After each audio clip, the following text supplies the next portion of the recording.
Hello and welcome back for day 14 of the World of Wool Advent Calendar Spin Along. I am Jess and this is Piano Spun Fiber Arts, and every day during Advent I spin a little bit of fiber from the World of Wool Advent Calendar. Yesterday was day 13 and our color was... what was our color? Oh, Lutzelfrau. So we have all of these autumnal colors that made up this really beautiful, beautiful sock. I think this yarn specifically would be great for a hat or a set of mittens. Anything that, you know, was a staple accessory. It really deserves to be shown off. And because of the striping in the fiber itself, you can see there's tiny stripes that show up on the toe of this sock. So this one is really gorgeous. Like I said, I think it's my favorite so far. So I'm gonna add it to the calendar. Before I take out today's fiber, I'm gonna give you, again, a little musical clue and see if you can figure out what today's character is from our little musical clue.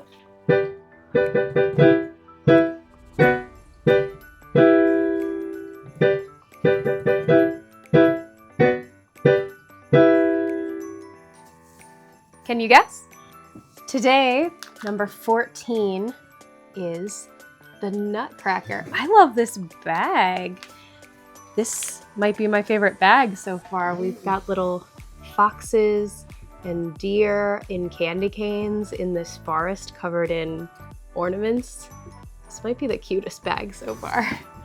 So, day 14 is the Nutcracker, and what I just played for you is the March of the Tin Soldiers from the ballet, The Nutcracker. I know Nutcracker, the character, actually has a way more crazy backstory. When I was a kid, my cousins and I used to sleep over at my grandparents' house every Christmas, and we would set up like pillow forts and we would watch Christmas movies, and one of the movies that they had was this VHS tape of the Nutcracker. It was not a musical, it was not the ballet, it was a cartoon, and it was about the actual stories of the Nutcracker, including him cracking nuts cracking nuts for the king and trying to save the king's daughter, and there was like this evil mouse who lived in the castle. If I can find a copy of that VHS, I'll put it here so that you can see what it looked like.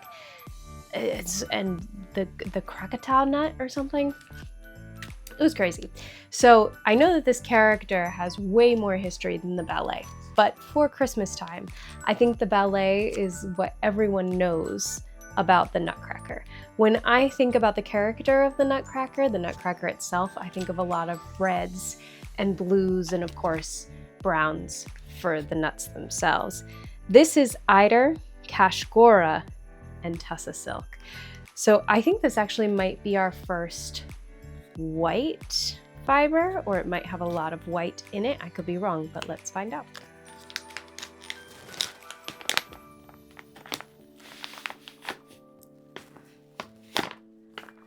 So not white, but we're getting a lot of lighter, whiter colors. And a stripe of almost the autumnal colors we saw yesterday. I'm seeing a stripe of kind of berry and pumpkin and green, and the more I get to see of it, the more colors there are. So I'm gonna open it up a little so you can get a view of it.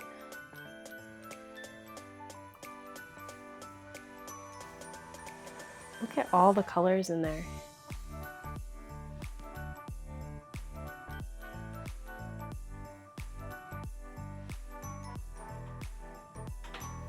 That's really pretty. And I don't know if this is got influence from the ballet or just from the Nutcracker stories, but you can really see and feel that Eider. Eider's another one that I remember loving from last year, just one of those really, really beautiful to spin natural fibers. So let's read what World of Wool has to say about Nutcracker. Day 14, Nutcracker is 50% Eider, 25% Cashgora, 25% bleached Tussa silk. If you were good and got nuts yesterday rather than being disemboweled, then you're going to need today's character. We're not dancing along to Tchaikovsky, we're talking about the little devices used to remove nuts from their shelves, because we discuss important topics here. Nutcrackers have been around in various forms since before the Romans, and probably in the form of rocks and hard surfaces for many years before then. The oldest mass-produced nutcrackers come from Seifen in Germany, and were often made in the images of figures of authority. These are the ones which often come to mind and are used as decoration at Christmas.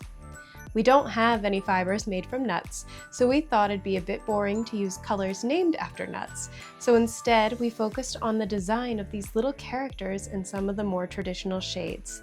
The base of this blend is white eider and gray cashgora, each chosen for their natural colors and also for the light luster of the eider and immensely soft handle of the cashgora. The colors in this blend are brought with Tussa silk in the colors goji, ginseng, and black tea as black, red, and yellow. All are colors which are featured painted on the uniforms. Truly beautiful.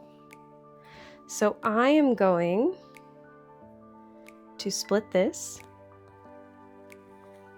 and start spinning.